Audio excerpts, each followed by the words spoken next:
Discuss, podcast bersama Dinas Kesehatan Daerah Istimewa Yogyakarta. Leptospirosis merupakan penyakit yang disebabkan oleh bakteri Leptospira. Bakteri ini dapat menyebar melalui urin atau darah hewan yang terinfeksi. Apakah penyakit leptospirosis? Upaya apa yang dapat mencegah penularan penyakit leptospirosis? Kita akan memperbincangkannya dalam Discuss bersama anggota Komisi D DPRD DIY, Sofyan Setio Darmawan, STMA, dan anggota ID Bantul, Dr. Rina Jubita, SPPD.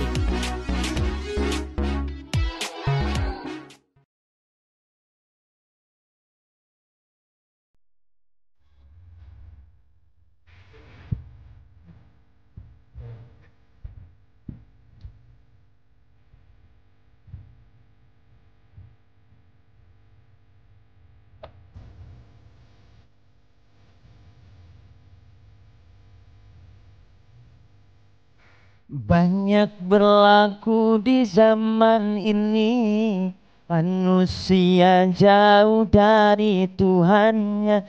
Tiada terasa, tiada dirasa, ujian terus melanda manusia. Manusia menginginkan surga, tapi ia menuju neraka.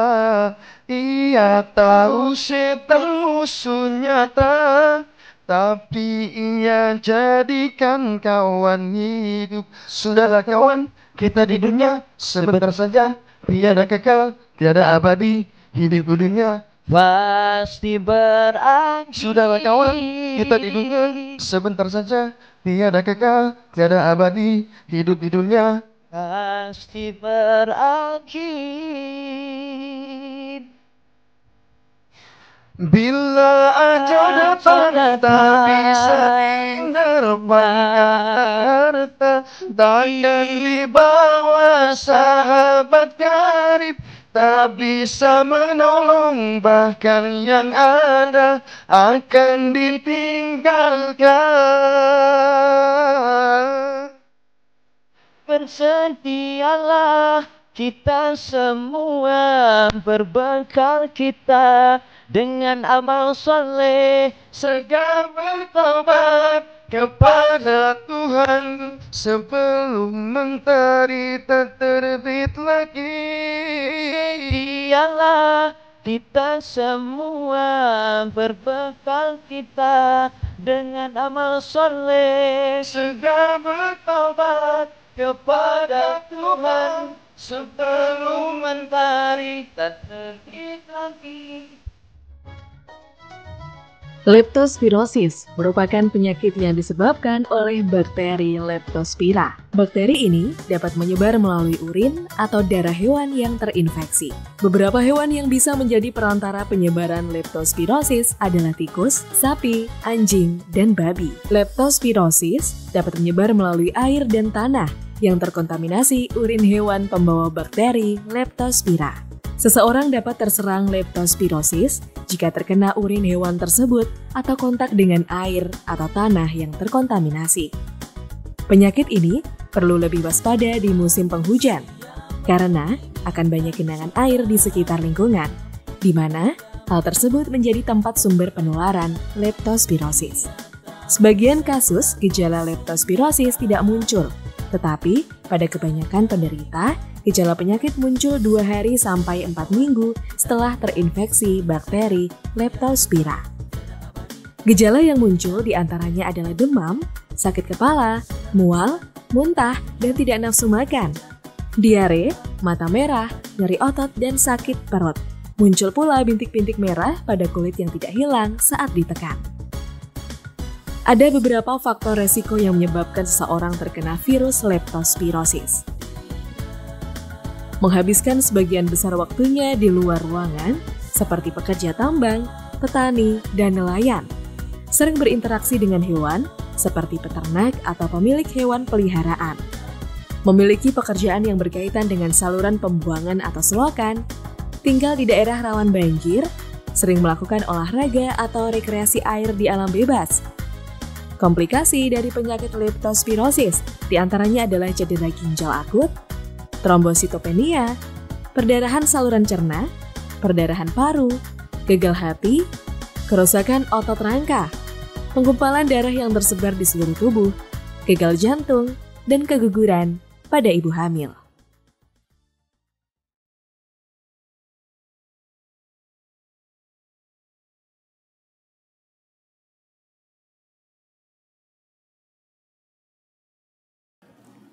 Bismillahirrahmanirrahim. Assalamualaikum warahmatullahi wabarakatuh. Dan salam sejahtera untuk kita semua. Selamat datang di Discuss, podcast bersama Dinas Kesehatan Daerah Istimewa Yogyakarta.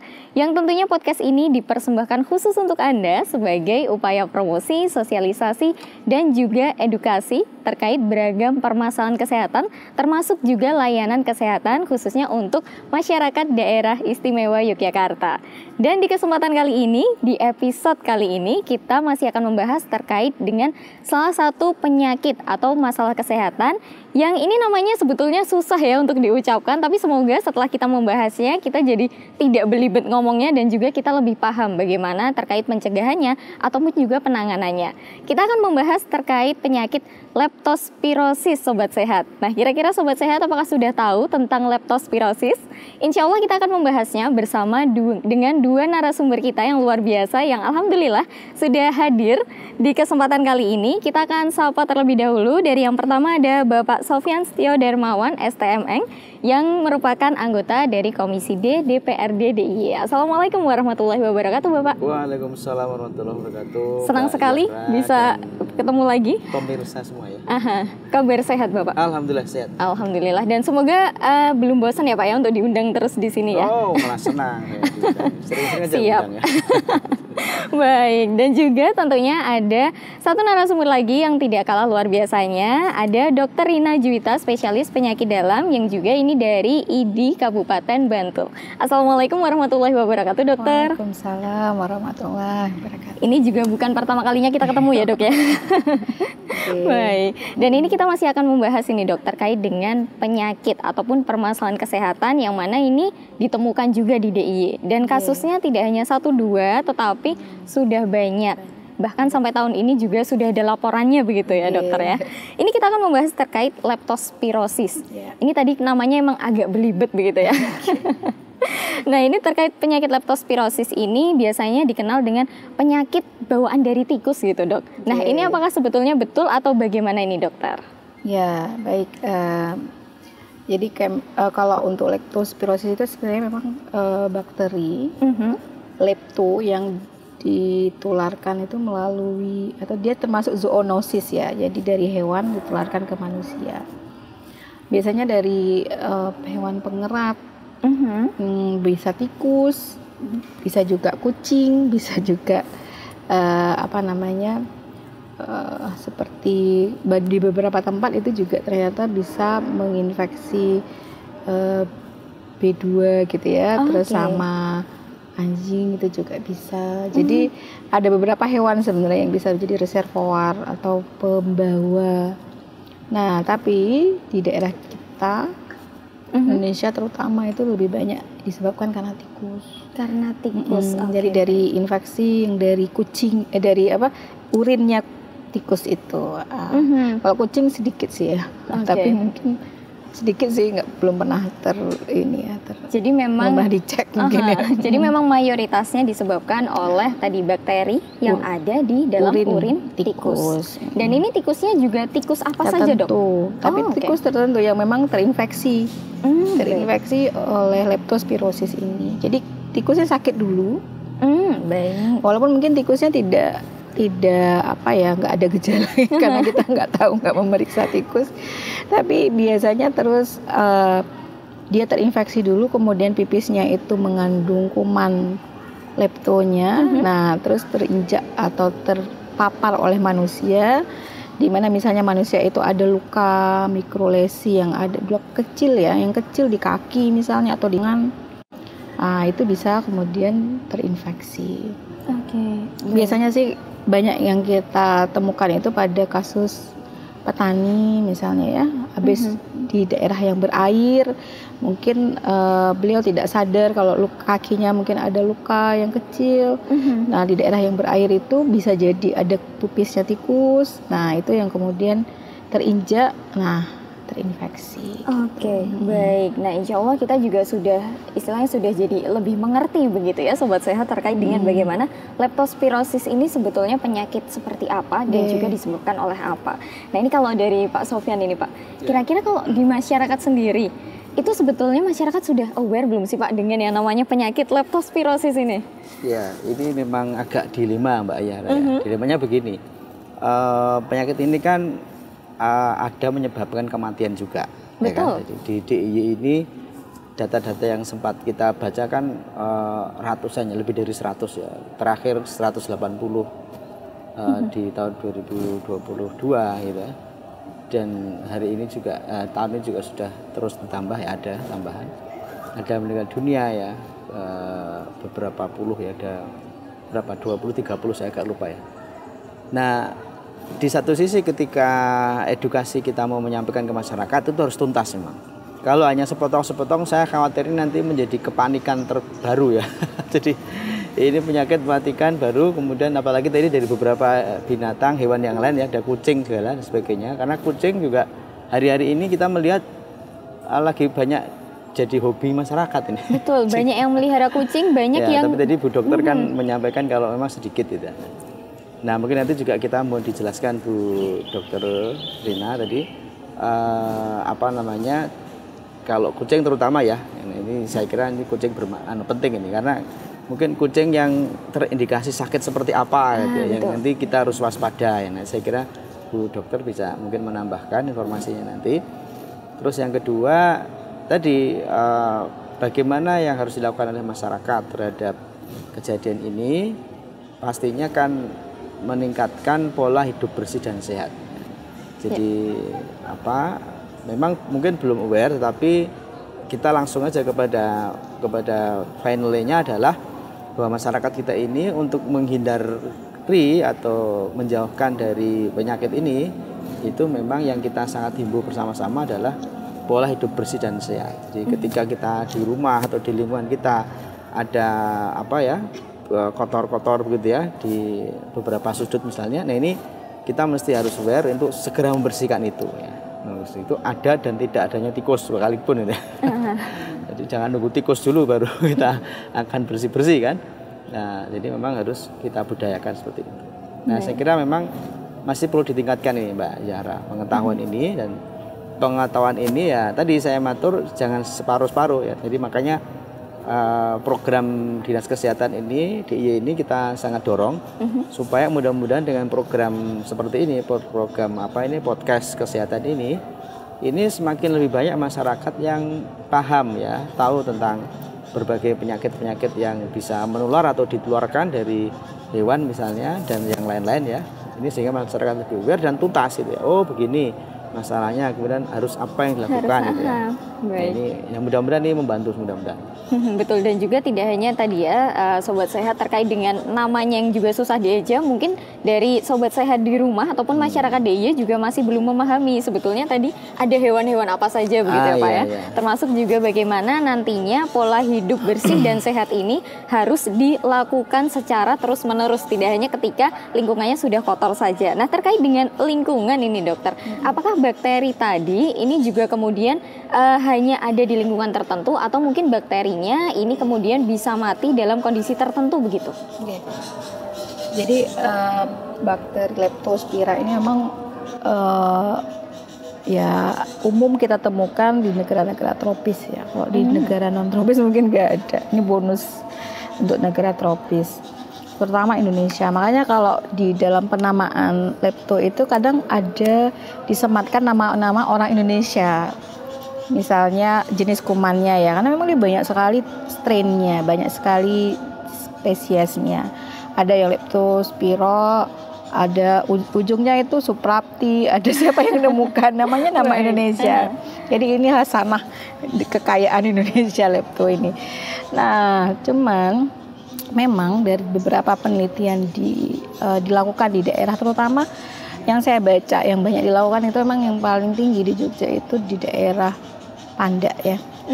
Daerah Kulon Panda. Progo ya? Bukan, Bantul. Oh masih, iya masih Bantul. Panda itu Bantul. Oh, iya. Tempatnya saya bekerja itu daerah situ lebih tinggi di daerah RSUI itu ya, dekat-dekatnya itu penelitian yang pernah dilakukan di situ ternyata yang mempengaruhi itu tidak cuma masalah edukasi, tetapi jarak antara rumah dengan selokan.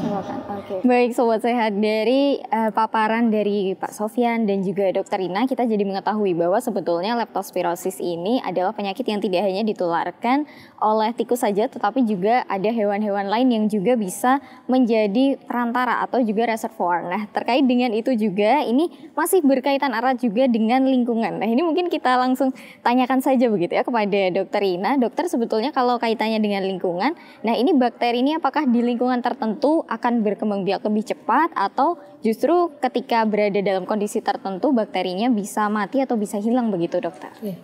Jadi kuman bakteri dari leptospirosis ini dia memang mudah hidup dan berkembang itu di negara tropis ya, di daerah yang suhunya kayak negara kita itu ya.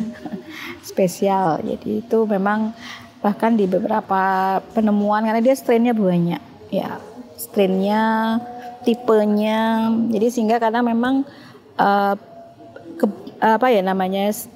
derajat keperburukan atau derajat penyakitnya juga sangat terkait dengan tipenya, strain dari penyakitnya ini. Bahkan di beberapa daerah itu kalau dilihat strainnya itu ada ikutan dari nama-nama penemunya. Penemunya itu nama-nama orang Indonesia siapa gitu ya. Jadi berdasarkan dari khasanahnya orang Indonesia gitu. Nah, lingkungan yang paling sering ditemukan ya memang tikusnya itu dia mengidap kuman ini, tikus itu. Jadi dia punya kuman ini dan kemudian dia sakit tapi dia kadang nggak bergejala, jadi nggak kelihatan kayak hewan sakit gitu ya. Sama kayak manusia juga kadang kalau pas sakit lepto ini juga nggak bergejala khas gitu karena dia memang masa inkubasinya itu panjang ya. Jadi dia sampai 9 sampai 26 hari bisa, jadi sebulan gitu ya. Bisa jadi dia terinjak kotoran atau pipisnya tikus itu bisa sebulan yang lalu, jadi kadang udah nggak inget gitu ya, tapi ternyata demam muncul itu ketika daya tahan tubuhnya turun atau kemudian daya tahan tubuhnya yang kemudian bermasalah gitu ya, kemudian dia muncul seperti itu. Dan gejalanya juga nggak mesti sama, keparahannya juga nggak mesti sama, memang terkait dengan strainnya. Biasanya kita meniteni ya, menandai itu dari pasien-pasien yang kena di daerah tersebut. Mbak Zara. Jadi antara pasien satu dengan pasien yang lain ini bisa berbeda. Terutama jika berbeda daerahnya. Bisa jadi kalau misalnya daerahnya satu desa, misalnya satu pedukuhan kena beberapa orang, bisa jadi kita akan melihat gejalanya mirip. Makanya di beberapa tempat itu, misalnya kalau ada yang kena yang parah, yang sampai meninggal, biasanya meninggalnya itu juga beberapa. Gitu. Kalau tidak teratasi dengan baik ya, kadang masyarakat kita nggak apa-apa, ini demam biasa, pegel-pegel, kan kadang pegel-pegel ya dia ya. Pegel-pegel biasa, nanti juga sembuh, paling masuk angin gitu. Tahu-tahu kok badannya udah kuning, udah fase imun, akhirnya nggak akan sulit tertolong ketika karena dia jahatnya dia bisa menimbulkan peradangan di pembuluh darah ya. Sebenarnya bukan racunnya yang menyebabkan itu, bukan bisanya, bukan kumannya gitu, tapi bisa jadi respon dari imun kita yang kemudian menyebabkan terjadinya vaskulitis itu. Baik. Terkait gejala-gejala yang umum tadi begitu ya. Nah ini Pak Sofyan, kalau dari masyarakat sendiri tidak diedukasi secara menyeluruh begitu ya, dengan menemukan gejala-gejala yang umum terjadi, nah ini pasti masyarakat juga istilahnya akan menyepelekan gitu ya Pak ya? Iya betul. Jadi saya kira ini memang makanya harus ini intensitas edukasi kita ini bagaimana menyampaikan tadi itu harus komplit tadi itu ya, karena Ya masyarakat kita kan tadi sudah sampaikan Bu Dokter tadi ya. Kalau gejalanya itu ringan-ringan saja seperti tadi, ya mungkin ya masyarakat bisa abai gitu ya. Betul. Nah, mungkin nanti juga perlu perlu disampaikan kepada masyarakat intinya tentang lingkungan tadi ya, bagaimana lingkungan. Jadi kalau sakitnya itu dalam lingkungan yang memang tapi karena 1 bulan ya tadi ya, ini kan 1 bulan yang lalu ada di mana seperti apa, ini memang agak repot. Tapi inilah saya kira yang kita pesankan kepada masyarakat ya tadi, memang kalau melihat ada tikus itu kan terutama sebenarnya memang khusus khas tempatnya kan memang kalau di sawah itu masih banyak ya, sawah-sawah. Terus kemudian di rumah-rumah ya biasanya memang di tempat-tempat yang agak nyelempit-nyelempit gitu ya. Nyelempit-nyelempit ya, kemudian agak mungkin kalau memang perlu nggak nih Dok ini dibuatkan gerakan mengusir tikus. Ada program khususnya program menangkap tikus atau mengusir tikus ya. Tapi lebih dari tadi sekali lagi ada ini tadi pola hidup bersih dan sehat tadi kan. Pola hidup bersih dan sehat, nah saya kira itu yang ini. Jadi masyarakat ya memang harus edukasi. Betul. Ada yang namanya penyakit dari leptospirosis tadi. Itu harus dipahamkan masyarakat. Oke. Nah, terkait dengan gejala, karena tadi gejalanya yang disebutkan baru yang umum ini, dokter, terkait dengan demam, kemudian pegal-pegal, kemudian ada gejala apa lagi nih Dok yang kemudian perlu diwaspadai nih kalau sudah ada gejala tertentu begitu? Jadi kalau masa inkubasinya yang sampai lama itu biasanya dia justru kadang misalnya sebulan yang lalu dia gejalanya malah nggak terlalu menonjol ya. Ya bisa jadi dia nggak ngerti kalau dia sakit itu. Biasanya pas udah dicek, misalnya keluhan yang lain pas dicek kok mengarah ke situ, terus dicek imunnya, nah ternyata positif misalnya seperti itu. Itu ceknya tuh tesnya pakai cekan udara ya? Cek darah. Jadi dia tuh ada 2 fase, Mbak Zahra sama Pak Sofian. Jadi ada fase, dia pertama itu dia fase awal, fase gejala kayak biasa flu, bahasanya kita tuh flu-like symptom. Jadi kayak orang flu, demam ringan, mungkin kayak nyeri kepala kayak gitu ya. Mungkin kayak gergesi biasa gitu ya Dok ya. Pegel-pegel, kadang itu yang kadang sering dicuekin, apalagi kalau petani-petani yang strong ya. Yang kayak gitu nggak terlalu ngefek, jadi mungkin mereka masih tetap ke sawah seperti itu. Nah, kalau udah masuk fase imun, nah itu yang berat. Fase imun ini dia biasanya setelah muncul habis gejala itu, tapi mungkin imunnya itu berlebih meresponnya. Nah, itu yang kemudian mulai muncul misalnya kuning ya, matanya kuning. Terus ada pendarahan di mata, jadi di matanya tuh kayak merah, tapi bukan karena kurang tidur atau begadang, tapi matanya tuh jadi merah gitu. Nah, terus ada gastrocnemius pain atau nyeri di betis. Jadi kalau dipencet, dipegang sedikit aja betisnya udah menjerit, kesakitan seperti itu. Itu yang khas ya Dok ya, kalau yang nyeri pada betis itu. Yang khas itu nyeri pada betis sama merahan di mata. Merahannya khas, jadi merahnya itu pembuluh darahnya yang melebar gitu. Jadi merahnya pembuluh darahnya jadi yang kelihatan kayak ada ini ya, pembuluh darahnya yang merahnya kelihatan di situ gitu. Itu artinya ada vaskulitisnya. Ada radang pembuluh darah di matanya seperti itu. Sehingga terjadi kemerahan seperti itu. Nah, itu yang khasnya. Sama kuning, dan kalau kemudian terjadi warna kulitnya, jadi kayak orang kena hepatitis itu, penyakit hati gitu ya. Jadi kuning, matanya juga kuning, terus kemudian pipisnya seperti teh. Dan yang berat itu kalau kita sebut sebagai whale disease, itu fase beratnya itu dia kalau sampai menimbulkan gagal ginjal akut seperti itu.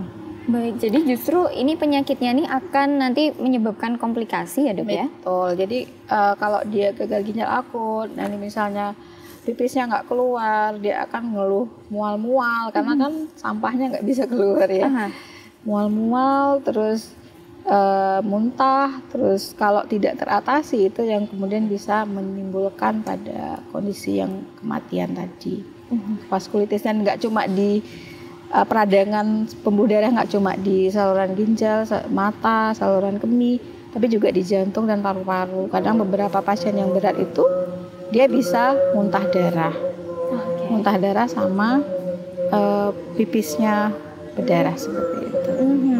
Baik, jadi ini sebetulnya kalau kita perhatikan lagi ya Pak Sofyan ya, sebetulnya gejalanya ini termasuk yang bisa dikenali begitu. Iya. Sebenarnya bisa dikenali, terutama tapi kan ketika tadi sudah ada masa inkubasinya yang terlalu lama. Sudah parah ya. Sudah terlambat. Stadium berapa? Tapi intinya tetap masih bisa bisa diantisipasi ya ketika sudah pada titik tertentu tadi, itu harus segera ke rumah sakit ya.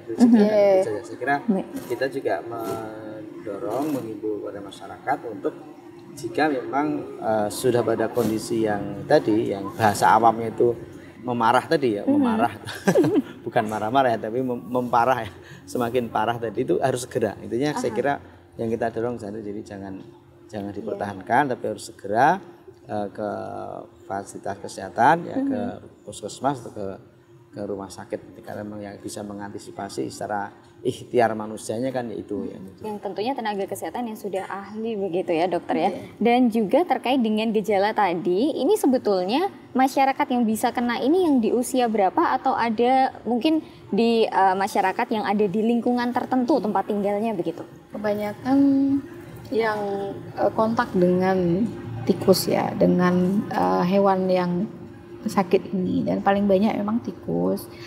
Jadi banyaknya ya dewasa awal dan dewasa akhir gitu. Jadi kayak mau lansia, terutama petani. Jadi makanya memang disebut juga dengan farmer disease. Jadi kayak penyakitnya petani seperti itu. Tapi juga ada misalnya penyakit pada misalnya TNI, kadang ada juga yang kena ini karena habis bersih-bersih. Habis bersih-bersih, gorong-gorong misalnya ya, bersih gorong-gorong, kadang kan itu tempatnya kotor, mungkin ada pipisnya tikus juga. Nah itu bisa. Jadi kadang kita menanyakan ke pasien itu sebelumnya ada riwayat baru gotong royong atau baru ke sawah dengan ada luka atau gimana. Jadi memang ada faktor resikonya dan biasanya pada kasus-kasus kayak gini kalau masih pada fase awal itu dia belum terbentuk imun ya, kita masih terapi sebagai kasus yang biasa aja gitu. Jadi seperti layaknya demam yang lain gitu. Makanya memang kalau demam 2 hari dengan gejala khas terus tambah nyeri kepala yang nggak teratasi gitu, sebaiknya memang segera mencari bantuan kesehatan gitu. Jadi karena kalau di awal itu dia biasanya sudah terlihat tapi belum terdeteksi. Jadi banyak misalnya di puskesmas ya, dia berobat ke puskesmas terus dicek di puskesmas masih negatif, serologisnya, imunoglobulinnya belum terbentuk. Nah ketika dirujuk ke rumah sakit baru 2 hari atau 3 hari dirawat, kita cek ulang udah positif. Gitu. Jadi masa dari negatif ke positifnya itu juga cepat ya, 1-3 hari. Oke. Dan itu kalau di puskesmas atau di fasilitas kesehatan yang pertama begitu, yang pertama didatangi oleh masyarakat, itu juga berarti untuk pengobatannya sendiri atau penanganannya juga masih yang sederhana begitu ya dokter ya? Bisa. Jadi kalau lepto yang masih istilahnya derajat keparahannya tidak terlalu berat, masih bisa pipis, hanya demam dan nyeri-nyeri pegel aja gitu, itu bisa pakai antibiotik biasa aja udah bisa. Nah tapi kalau memang sudah fasenya yang berat, sudah terjadi pengurangan dari urinnya, makanya yang perlu kita tanya kan pipisnya banyak enggak gitu kan. Kalau pipisnya berkurang, kemarin saya pipis banyak, sekarang kok udah berkurang. Nah itu yang harus diwaspadai, itu berarti sudah ada something di ginjalnya gitu. Baik, berarti ketika masyarakat begitu sudah mengenali bahwa oh sepertinya di beberapa hari terakhir buang air kecil saya kok tidak beres, begitu berarti sudah harus ada mengetahui begitu ya, saya harus sudah paham bahwasanya sebetulnya ada penyakit yang tidak bisa kemudian disepelekan begitu. Baik, nah dokter dan juga Pak Sofyan, nanti kita akan lanjutkan, namun kita akan melihat sebuah informasi dulu terkait dengan leptospirosis yang tentunya ini juga sayang untuk dilewatkan, apalagi ini terkait dengan bagaimana kemudian kasus ini sebetulnya bisa dicegah ataupun juga bisa ditangani. Nah silakan Sobat Sehat bisa menyaksikan terlebih dahulu informasi berikut, ataupun juga Sobat Sehat bisa mencatatnya ya jika ada poin-poin penting yang kemudian dirasa ini perlu diperhatikan.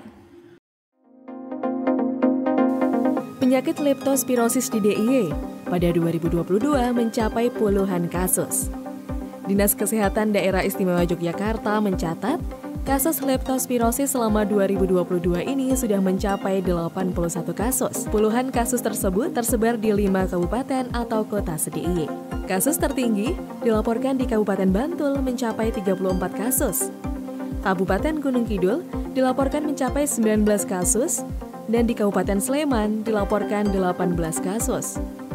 Sedangkan di Kota Yogyakarta dilaporkan 6 kasus dan 4 kasus di Kabupaten Kulon Progo.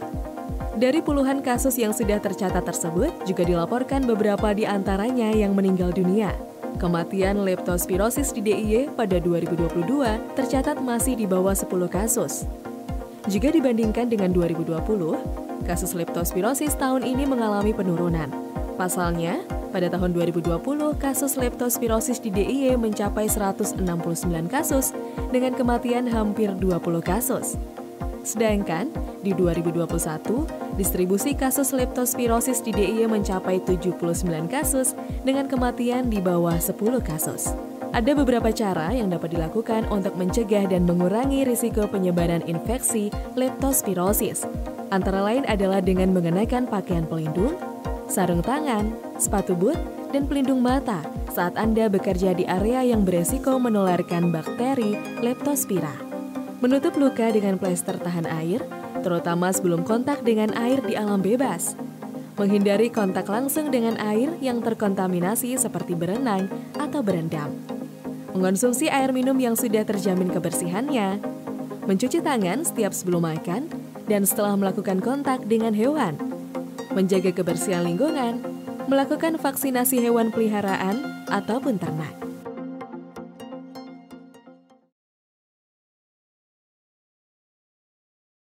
Nah, bagaimana Sobat Sehat? Sudah ada poin-poin yang bisa dicatat dan juga diperhatikan? Kita akan lanjutkan lagi pembahasan kita terkait dengan leptospirosis ini. Kalau tadi sudah terkait dengan bagaimana ini gejala-gejala awal yang timbul dan juga yang perlu diwaspadai oleh masyarakat dan juga Sobat Sehat di rumah. Nah, kita akan menanyakan juga ini Dok, yang biasanya sering kemudian menjadi tanda tanya yang besar adalah apakah leptospirosis ini menular dari manusia ke manusia begitu? Jadi zoonosis yang leptospira ini tidak menular dari manusia ke manusia. Jadi walaupun pipisnya manusia ini masih mengandung lepto, tapi dia tidak. Biasanya kita kan nggak mungkin nginjak pipisnya ya. Jadi tidak tidak menular dari manusia ke manusia. Bahkan droplets pun juga tidak ada ya Dok ya?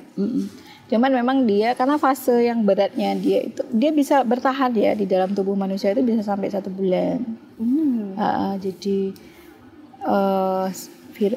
bakteri ini bisa bertahan di tubuh itu sampai lumayan ya 30 hari itu.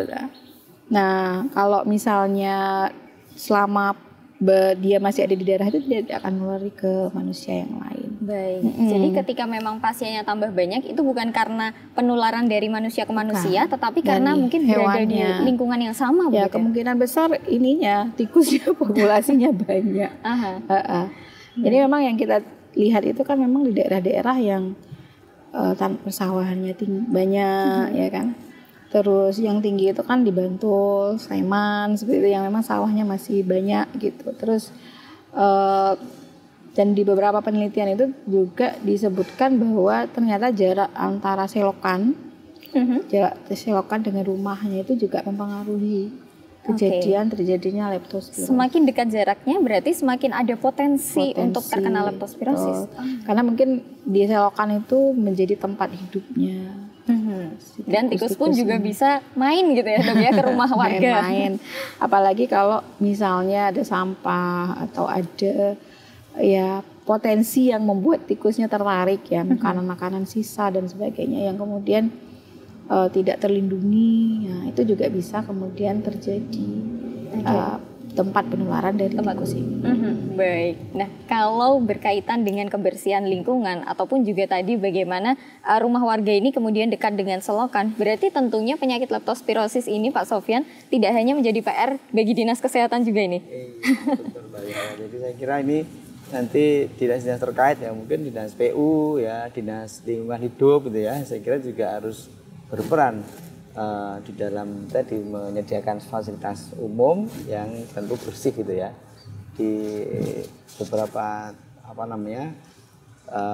daerah kan juga sudah di sana ya menggalakkan kali bersih ya. Di tempat kita juga ya sih menggalakkan kali bersih ya, selokan bersih gitu ya. Dan tentunya di tengah masyarakat, tokoh-tokoh masyarakat saya kira juga sudah sangat intens ini ya, menggerakkan tadi kerja bakti ya. Sehingga bersih-bersih selokan dari ya, bersih-bersih lingkungan ini saya kira menjadi budaya yang sangat baik ya. Tapi tadi catatannya dari Bu Dokter kan kalau pas bersih-bersih ya pakai alat pelindung gitu.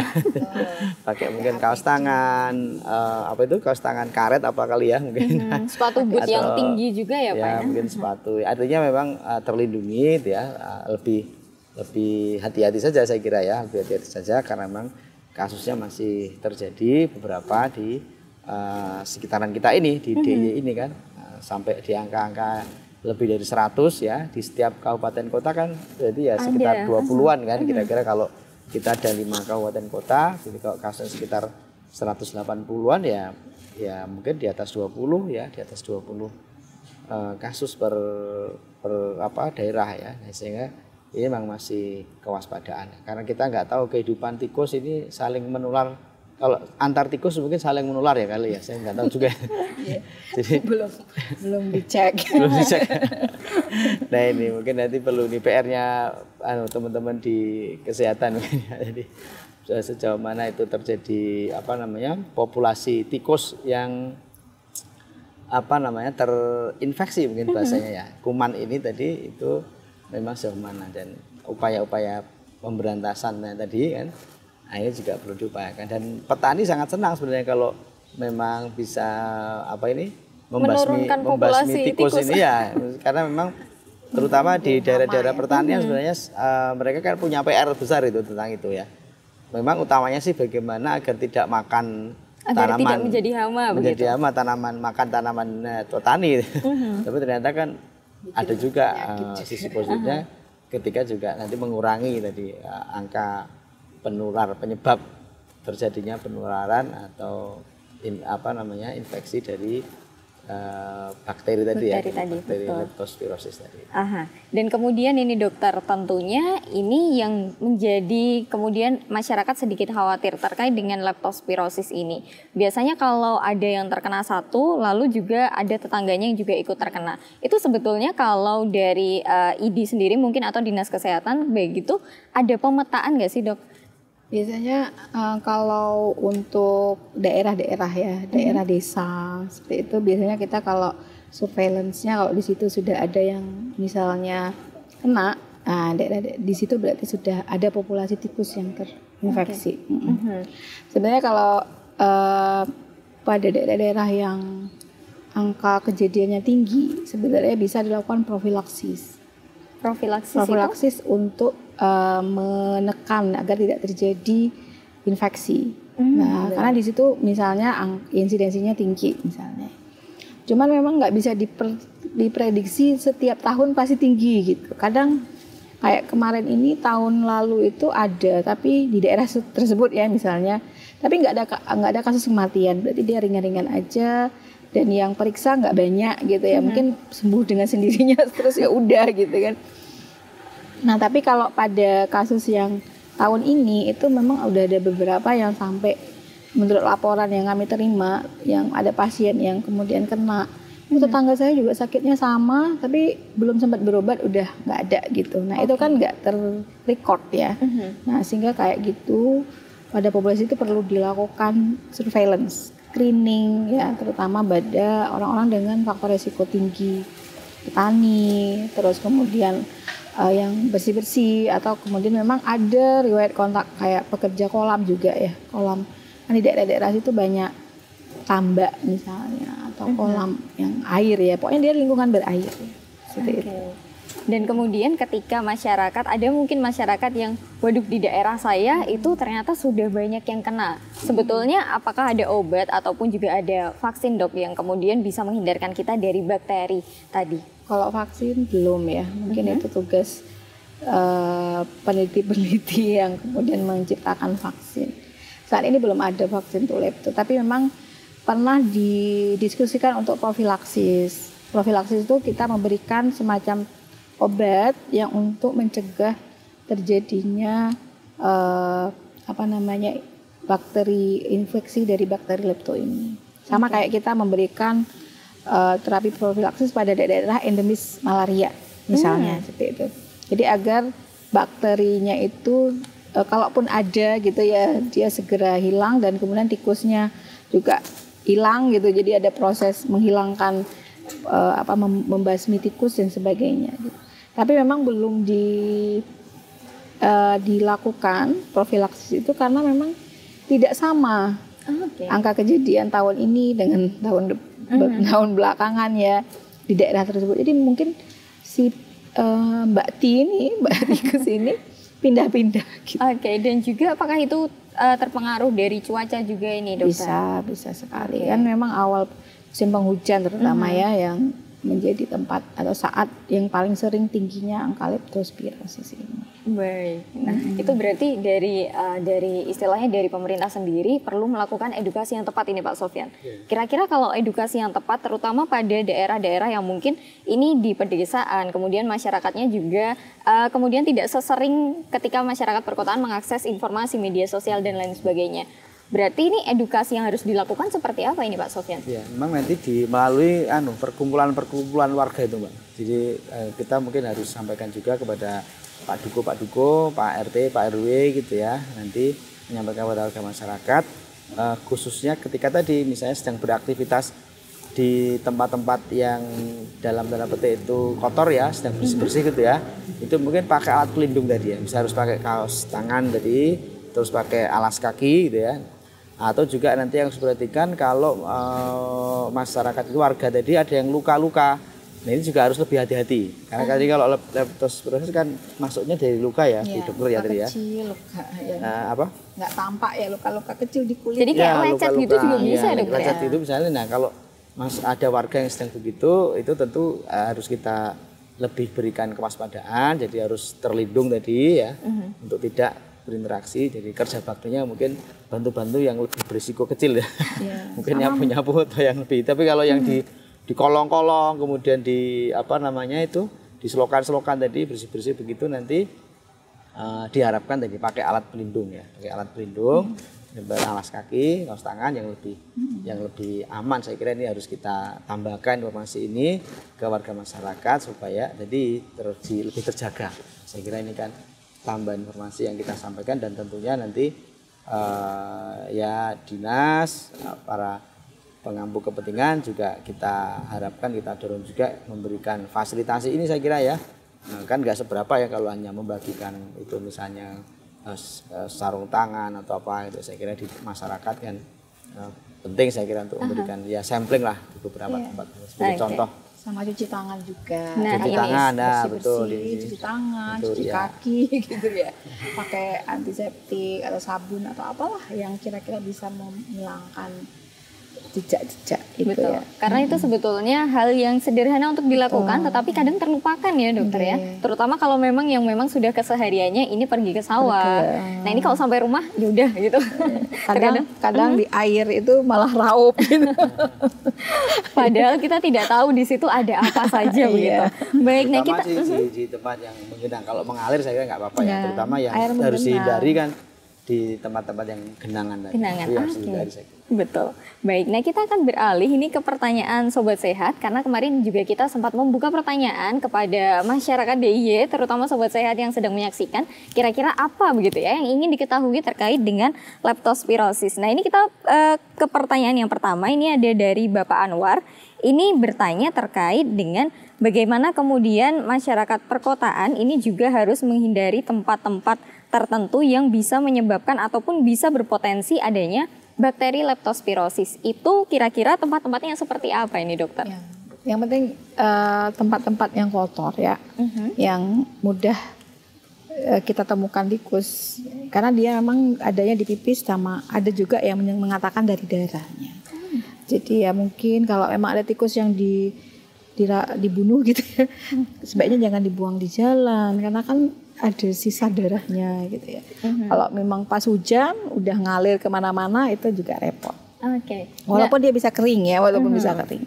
Tapi kalau langsung hujan kan jadi kotor ya. Jadi memang kalau daerah-daerah yang memang tikusnya udah mati ya dibuang, dikubur kayak atau apa. Kalau memang nggak ada tempat kubur mungkin dibuang secara khusus ya, gimana biar tidak kemudian menimbulkan penularan ke masyarakat seperti itu. Terus daerah-daerah yang selokan itu bersih. Nah itu itu tadi. Jadi harus menggunakan APD, alat pelindung diri. Ya. Jangan sampai terpapar kumannya. Oke, baik. Jadi memang tidak hanya kemudian yang masyarakat yang di daerah pedesaan saja, tetapi yang perkotaan pun juga tidak kalah pentingnya untuk memperhatikan lingkungan-lingkungannya begitu. Nah, berarti kalau misalnya terjadi bencana seperti banjir ini, dokter, kan ini kan airnya kan dari mana-mana ya, dokter ya. Nah, ini berarti potensi untuk adanya leptospirosis juga tinggi. Biasanya kalau habis banjir itu kan diare, leptospirosis itu panen itu. Karena banyak. Baik, nah ini kalau dari pertanyaan yang selanjutnya, pertanyaan kedua dari Saudari Istiqomah. Ini bertanya terkait dengan bagaimana kemudian pemerintah itu membuat istilahnya suatu regulasi ketika nantinya leptospirosis ini mendadak kasusnya menjadi tinggi begitu Bapak, ataupun mungkin juga nanti ada program-program tertentu tadi yang memang dikhususkan untuk memberantas leptospirosis begitu. Oke, kalau secara khusus memang selama ini belum ada ya saya kira, Mbak Zahra. Tapi memang yang berkaitan erat dengan itu kan tadi gerakan PHBS itu ya, perilaku hidup bersih dan sehat. Saya kira yang perlu kita galakkan dan sangat terkait erat itu dengan pencegahan penyakit leptospirosis ini, karena penyakit ini kan sebenarnya tadi kalau kita tarik secara mendasar ya, itu kan babnya memang kebersihan sebenarnya. Jadi ketika kebersihan tadi terjaga dengan baik ya, ada tikus terinfeksi leptospirosis tadi misalnya kan, terus ya kencing sembarangan di satu titik misalnya kan. Nah, kalau kemudian di tempat itu terjaga kebersihannya ya, setelah itu kemudian disemprot pakai sabun, dibersihkan tuh ya, ada petugas khususnya yang bertugas juga memang sudah dengan alat pelindung diri APD kayak COVID aja ya. Nah, itu kan selesai masalah. Jadi ini kembalinya itu kalau ditarik ujung pangkalnya itu memang ya pangkal-pangkalnya atau ujung-ujungnya nih. Pangkal-pangkalnya atau ujung-ujungnya itu kebersihan sebenarnya. Jadi kalau kebersihan dan kita itu care terhadap diri kita sendiri, menjaga diri ya, menjaga kebersihan diri. Jadi kalau ada luka-luka apa itu juga kita harus care, perhatian, segera diobati ya supaya tidak ada luka-luka. Karena kadang-kadang kan luka ini disepelekan ya, luka nanti udah biarin itu. Tapi ketika luka itu mungkin di kaki, di tangan yang sangat mungkin dia kemudian berinteraksi dengan tempat-tempat yang tadi kurang bersih tadi, nah itu kan berpotensi. Nah, sehingga kembali lagi bahwa ya mari monggo sama-sama bareng-bareng kita tadi menjaga diri, menjaga kesehatan. Khususnya kalau dalam konteks leptospirosis ini ya, itu kata kuncinya kebersihan. Jadi kita boleh waspada harus itu ya, tapi tetap tenang dan pastinya tetap bersih. Tidak kemudian malah kesimpulan kita harus banyak makan obat apa ini, banyak minum suplemen apa ini. Kita minum suplemen, minum vitamin, tapi kalau kita lingkungannya kotor ya, sehingga di situ banyak genangan, banyak kotor-kotor tadi ya, sehingga dari tikus bisa urinnya sembarangan dari situ. Nah, ini kan berpotensi. Dan atau kita juga kurang perhatian, nggak suka pakai alas kaki, apalagi sedang dalam keadaan luka tadi atau luka-luka kecil tadi bisa masuk kan tadi. Nah, ini jadi sekali lagi saya mengimbau pada diri saya sendiri dan juga pada seluruh warga masyarakat, mari kita sungguh-sungguh di dalam menerapkan tadi pola hidup bersih dan sehat. Oke, baik. Dan tentunya pemerintah sendiri pun juga mendukung penuh begitu ya terkait program-program yang mana ini terkait dengan kesehatan, kebersihan juga ini selalu disupport, selalu didukung begitu ya Bapak ya. Oke. Nah, kalau berkaitan dengan penyakit lain ini dokter, ketika pasien ataupun juga ada masyarakat yang mungkin memiliki penyakit sebelumnya, memiliki penyakit diabetes, kemudian ada luka, kemudian ditambah lagi terkena bakteri. Nah, itu apakah kemudian nanti dampaknya akan semakin membahayakan atau bagaimana ini, Dok? Oke, yang jelas ya. Pastilah kalau ada orang-orang dengan sudah punya komorbid ya, apalagi lansia, daya tahan tubuhnya sudah berbeda dengan orang muda, itu pasti lebih berat ya. Lebih berat dan lebih sulit untuk penanganannya. Karena yang sering terjadi perberatan itu justru pada usia lansia dan memiliki komorbid di awal gitu. Karena apalagi kalau dia punya gula tinggi, gula darah tinggi seperti itu ya, tentu penanganannya juga akan lebih kompleks ya, lebih kompleks. Gula darah itu tidak dipicu oleh infeksi aja bisa gulanya tinggi, apalagi ada infeksi lagi kan semakin memperparah dan mempersulit penanganan, sehingga kebanyakan angka mortalitas atau angka kematian itu juga bisa timbul pada orang-orang dengan usia tua dan memiliki penyakit komorbid di awal gitu. Baik, dan kita ada pertanyaan lagi nih dokter dan juga Pak Sofyan. Tadi sempat dikatakan Pak Sofyan bahwa kalau kucing sendiri ini masyarakat kan sebetulnya kalau untuk saat ini banyak yang memelihara kucing, kemudian banyak yang kemudian ada yang istilahnya membuka kafe kucing begitu dan lain sebagainya. Nah, ini ada pertanyaan dari Sobat Sehat juga dari Saudara Agus terkait dengan kalau saya ini punya kucing, kemudian kalau ternyata kucingnya itu suka main keluar dan kemudian ternyata di luar ini menemukan tikus atau juga bermain dengan tikus. Itu apakah kemudian jika tikusnya ada bakteri tadi, kemudian kucingnya apakah juga terkena ini dokter? Ya, kalau kucing sekarang itu main ya sama tikus, nggak makan. Jadi kalau pas kondisi kucing itu juga bisa terinfeksi ya, terinfeksi lepto. Biasanya gejalanya ya mirip dengan manusia, kadang dia jadi lesu, terus kalau dibaca-baca literatur ya, terus kemudian dia juga bisa kuning. Jadi kalau kucingnya matanya jadi awalnya nggak kuning terus jadi kuning. Ya kalau awalnya kuning mah nggak apa-apa. Yang susah sebetulnya yang itu dok. Awalnya itu kuning, udah kuning jadi bingung nih. Jadi semakin kuning. Tanda sakit kan. Ya, mungkin jadi nggak jadi doyan makan ya tanda-tandanya. Berarti segera cek aja ke dokter hewan mungkin ya, karena kan yang mengetahui sepenuhnya itu kan memang ini. Dan yang pasti memang kalau dia terinfeksi dan ada gejala lebih baik langsung ke dokter hewan. Tapi kalau dia terinfeksi tidak ada gejala itu yang sulit. Kita nggak tahu ya kan. Jadi memang harus menerapkan juga gimana kucing kita itu harus bersih. Jadi kan penyakit dari kucing itu juga bukan cuma lepto ini ya. Ada bisa kayak scratch disease kalau di kukunya itu cakarnya kan dia mudah ada bersembunyi kuman, jadi sehingga memang pastikan kukunya bersih, sering dipotong, kayak anak ya. Terus kotorannya juga dia harus diajarin kebiasaan untuk tidak pipis sembarangan, tidak sembarangan seperti itu. Jadi terawat benar, terus diimunisasi juga dengan vaksin-vaksin ya untuk kucing kan ada ya vaksinnya. Terus kemudian jadi intinya kucingnya boleh dipelihara silakan, tapi sehat gitu, tidak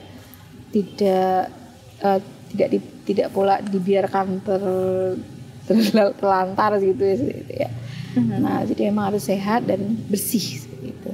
Dia sering dimandikan atau bagaimana. Jadi kalau misalnya punya kucing ini sebaiknya justru kalau bisa main kucingnya tuh juga dilihat begitu ya dokter ya, apakah main ke tempat-tempat yang banyak tikusnya, yang kotor dan lain sebagainya. Oke, dan ini perlu diperhatikan ya Sobat Sehat. Dan juga kemudian ada pertanyaan dari beberapa Sobat Sehat juga, bagaimana yang kemudian ini rumahnya di rumah-rumah yang dekat dengan sungai, dekat dengan bantaran sungai, ataupun dekat dengan tempat pembuangan sampah. Ini ada yang bertanya juga. Ini kalau rumahnya dekat tempat pembuangan sampah ini baiknya seperti apa ini dokter dan juga Pak Sofyan ini?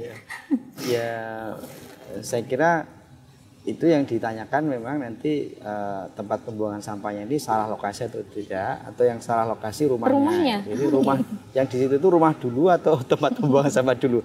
Kalau di situ sudah ada rumah dulu, berarti memang yang harus dikoreksikan tempat pembuangan sampahnya. Jadi tidak boleh tempat pembuangan sampah itu memang dekat dengan rumah-rumah warga. Ya, jadi mungkin perlu dikoreksi, artinya dicarikan tempat lahan lain ketika memang yang lebih dulu adalah rumah-rumahnya gitu kan. Tapi kalau yang lebih dulu memang tempat pembuangan sampahnya, ya mohon maaf mungkin memang rumahnya harus dikoreksi gitu kan. Sebab kalau tidak ya nanti tentu akan timbul persoalan-persoalan lain. Saya kira tidak hanya masalah leptospirosis ya, kesehatan-kesehatan yang lain juga nanti akan terjadi ya. Jadi kalau hanya tempat sampah biasa saja ya saya kira kan itu terukur ya. Nanti juga sebentar-sebentar kan harus sudah dipindahkan atau dibawa oleh petugas pemungut sampah gitu ya. Tapi kalau memang tempat pembuangan sampah lah itu memang harus dikoreksi tadi. Yang mana yang dikoreksi saya tidak tahu. Jadi apakah rumahnya yang harus dikoreksi ataukah tempat sampahnya yang harus dikoreksi. Baik, tapi sebetulnya kalau permasalahan terkait hal seperti itu juga harusnya sudah ada regulasinya Pak ya? Memang sudah ada regulasinya? Ya, sudah nggak boleh tempat pembuangan sampah harus memang jauh dari pemukiman. Ya. Tempat pembuangan sampah sementara, apalagi tempat pembuangan sampah akhir itu harus regulasinya itu di luar pemukiman ya. Yang ini saja yang kita di DI ini kan sebenarnya sudah jauh dari pemukiman ya. Ya meskipun tidak jauh banget tetapi sudah jauh. Tapi itu saja kan dampaknya kepada pemukiman kan sudah dirasakan oleh warganya. Itu ya. Nah, apalagi tadi kok rumahnya kok dekat dengan tempat pembuangan sampah, nanti perlu kita tanyakan sedekat apa itu atau itu tempat pembuangan sampah yang bagaimana ya. Tentu harus pemerintah nanti perlu turun tangan itu kalau memang yang perlu dikoreksi apa, yang mana tadi kita belum tahu. Baik. Nah, terkait dengan yang bantaran sungai ini tadi dokter, itu juga bisa begitu ya, bisa ada potensi besar untuk terkena leptospirosis. Bantaran sungai, selokan air ya, itu juga bisa sangat berpotensi, sehingga memang kita harus memastikan bahwa tidak ada lubang-lubang yang bisa menyebabkan tikus masuk ya. Pertama kalau yang bisa istilahnya dihindari seperti tadi ya bisa dihindari alhamdulillah, tapi kalau misalnya kayak selokan kan mungkin agak sulit ya, atau sungai gitu ya. Jadi harus diantisipasi dengan bagaimana lubang-lubang yang bisa masuk tikus itu dihilangkan gitu ya. Terus tidak menyimpan sampah. Jadi sampah itu harus dibuang keluar atau kemudian mungkin dipilah. Terus yang sampah yang memang bisa bahan sisa makanan yang mungkin akan mengundang tikus segera diapakan gitu. Misalnya kalau di daerah saya itu mungkin diolah atau dijadiin makanannya maggot ya kalau daerah kami seperti itu. Terus atau dijadiin pupuk atau apa, pokoknya jangan sampai ngedon di rumah gitu ya. Tapi juga pengolahannya berarti juga harus benar begitu ya. Di luar. Kalau kita kan daerah di tanah kosong yang jauh dari rumah pemukiman. Dan itu bersih, tertutup gitu kan. Jadi tidak kemudian menimbulkan bau yang mengundang tikus datang gitu. Siap. Jadi ini jadi perhatian penting bagi masyarakat juga yang tinggal di daerah-daerah yang rawan terkena leptospirosis. Ini harus dilihat lagi apakah ada lubang-lubang yang kemudian berpotensi tikus bisa masuk atau mungkin aliran airnya ya dokter yang kemudian saluran bisa air. Nah, ini bisa kemudian kita terkena ataupun juga kita tidak sengaja mungkin bisa terkontaminasi begitu. Kemudian juga yang banyak ditanyakan oleh masyarakat, lalu seperti apa penanganan ataupun juga yang dilakukan ketika tadi sudah mendapatkan gejala-gejala tadi? Apakah harus langsung dibawa ke rumah sakit atau jika memang tidak memungkinkan ke rumah sakit, ini yang bisa dilakukan terlebih dahulu apa ini dokter? Ya, yang jelas mencari pertolongan kesehatan ya, bisa ke puskesmas yang terdekat. Biasanya kalau di daerah Bantul itu karena memang daerah kita banyak ya kasusnya, itu sudah aware, puskesmasnya sudah langsung kadang kalau gitu, oh ini kayaknya ini, jadi sudah tahu gitu, dan dia sudah ada fasilitas juga pengecekan imunoglobulin di puskesmas. Nah, di semua itu karena dia kan simpel, cuma ambil darah terus dicek bisa kelihatan. Nah, itu yang puskesmas kan deket ya. Kalau di Jogja saya rasa nggak terlalu jauh ya, beda kalau kayak di daerah kota-kota di pulau-pulau yang lain. Nah, terus kalau belum yang penting kan memang memperhatikan kayak perberatan seperti pipisnya yang berkurang, itu yang fatal ya, sama adanya pendarahan di mata tadi. Itu yang jangan sampai terlambat, karena kalau sudah terjadi peradangan pembuluh darah yang hebat itu akan sulit, terutama kalau peradangannya itu terjadi di jantung, terjadi di paru-paru yang vital. Oke. Siap, jadi memang harus waspada, harus ditangani, kalau bisa ya memang dibawa ke fasilitas kesehatan terdekat begitu ya. Karena bisa jadi sampai menjalani cuci darah. Tapi memang kalau pada kondisi gagal ginjal akut, cuci darahnya tidak permanen. Biasanya kita cuci sekali, udah, karena kumannya sudah nyangkut di darah yang tadi ya. Baik. Nah, jadi tidak permanen, jadi nggak usah khawatir.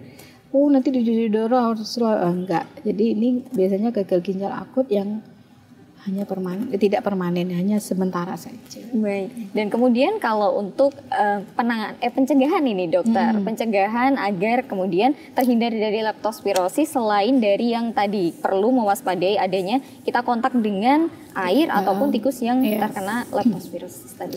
Yang jelas tadi kebersihan diri, habis bersih pastikan cuci tangan, terutama kalau kita nggak nyadar ya, kalau ada lecet-lecet sedikit itu harus dibersihkan, cuci dengan sabun. Kaki juga ya, kalau misalnya walaupun kita sudah memakai alas kaki atau sepatu boot misalnya, tetap harus dibersihkan ya.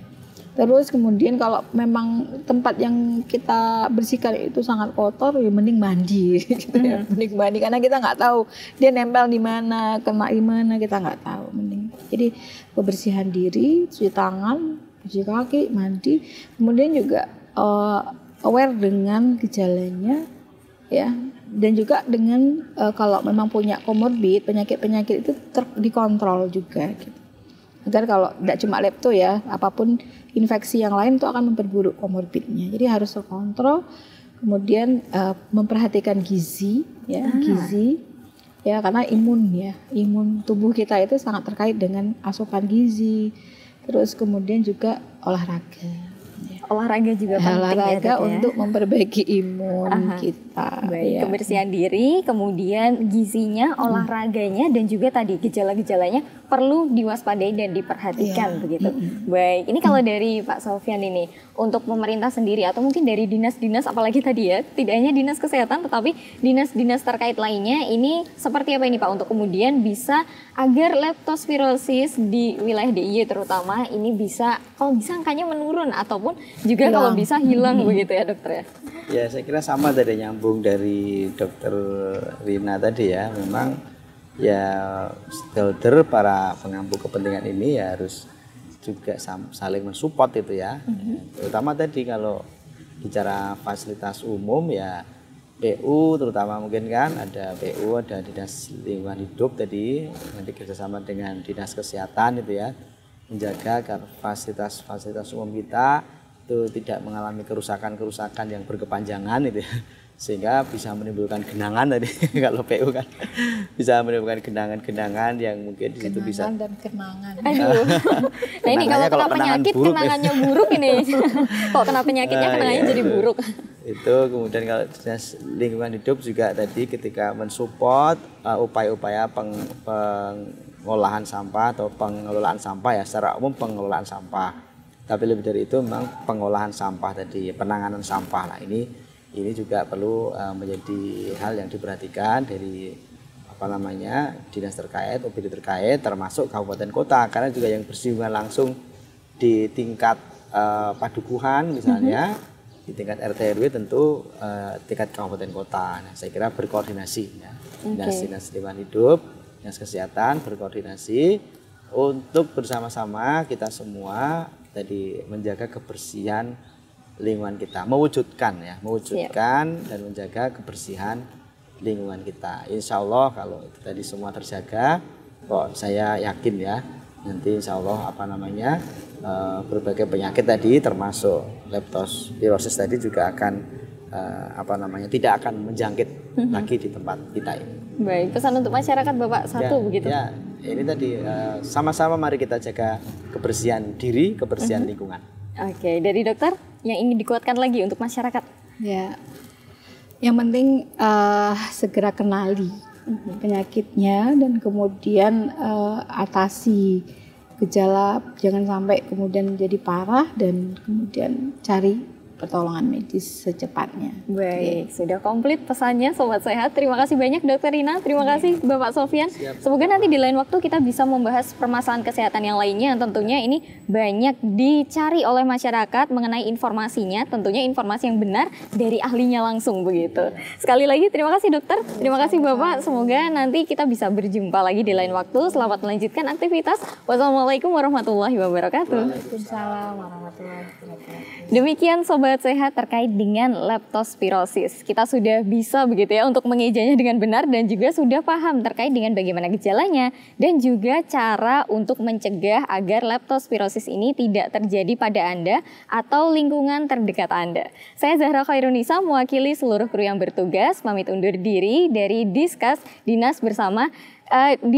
Podcast bersama Dinas Kesehatan Daerah Istimewa Yogyakarta. Nantikan Discuss selanjutnya, tentunya Discuss ini dipersembahkan untuk Anda sebagai upaya edukasi, promosi dan juga sosialisasi terkait permasalahan kesehatan ataupun juga layanan kesehatan terutama bagi masyarakat Daerah Istimewa Yogyakarta. Terima kasih. Wassalamualaikum warahmatullahi wabarakatuh. Salam sehat.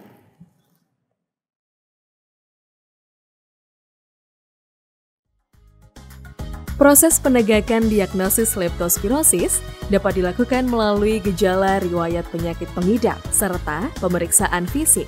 Selain itu, beberapa tes penunjang juga dapat dilakukan untuk membantu memastikan diagnosis penyakit tersebut dan mengetahui tingkat keparahan yang dialami pengidap. Tes penunjang tersebut antara lain adalah tes urin untuk melihat keberadaan bakteri Leptospira dalam urin, tes darah untuk melihat adanya bakteri dalam aliran darah, dan antibodi dalam tubuh.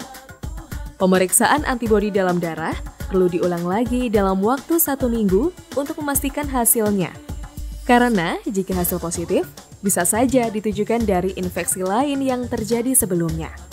Pemeriksaan fungsi ginjal untuk melihat kondisi ginjal dan infeksi bakteri ini pada ginjal. Pemeriksaan fungsi hati, foto ronsen paru untuk melihat apakah infeksi sudah menyebar hingga ke organ paru-paru. Pengobatan leptospirosis akan tergantung pada tingkat keparahannya. Pilihannya dapat meliputi manajemen cairan dan demam. Kasus leptospirosis ringan dapat diobati dengan pengobatan sederhana, misalnya seperti minum banyak cairan, beristirahat, hingga minum obat pereda nyeri yang dijual bebas. Penggunaan antibiotik, karena antibiotik merupakan obat yang dirancang untuk menghancurkan bakteri berbahaya bagi tubuh. Pada kasus sedang hingga parah, dokter biasanya akan menganjurkan penggunaan antibiotik tertentu. Terapi medis lainnya, jika seseorang mengidap leptospirosis yang sudah parah, maka dirinya perlu dirawat di rumah sakit.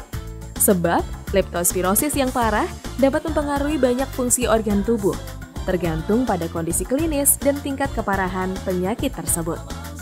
Pengidapnya mungkin memerlukan intervensi medis tambahan seperti dialisis dan ventilasi mekanis, vasopresor, yaitu golongan obat untuk membantu mendukung tekanan darah.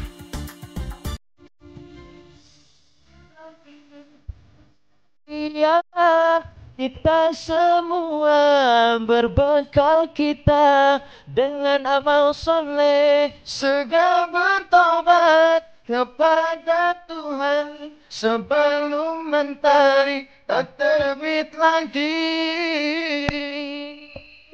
Saudara kawan, kita di dunia sebentar saja, tiada kekal, tiada abadi. Hidup di dunia pasti berakhir. Sudahlah kawan, kita di dunia sebentar saja. Tiada kekal, tiada abadi. Hidup di dunia Pasti berakhir. bila akhirnya ternyata bisa dilupakan. Tak ingin bawa sakit, tak bisa menolong bahagia akan ditinggalkan.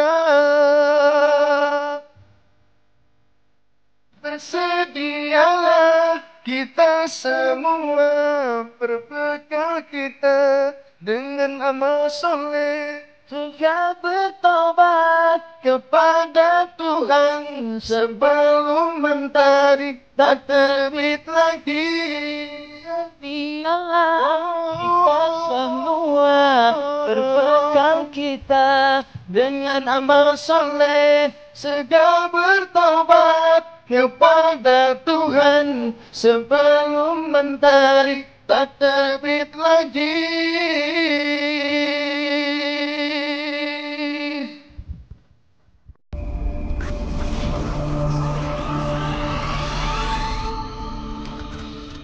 Discuss, podcast bersama Dinas Kesehatan Daerah Istimewa Yogyakarta.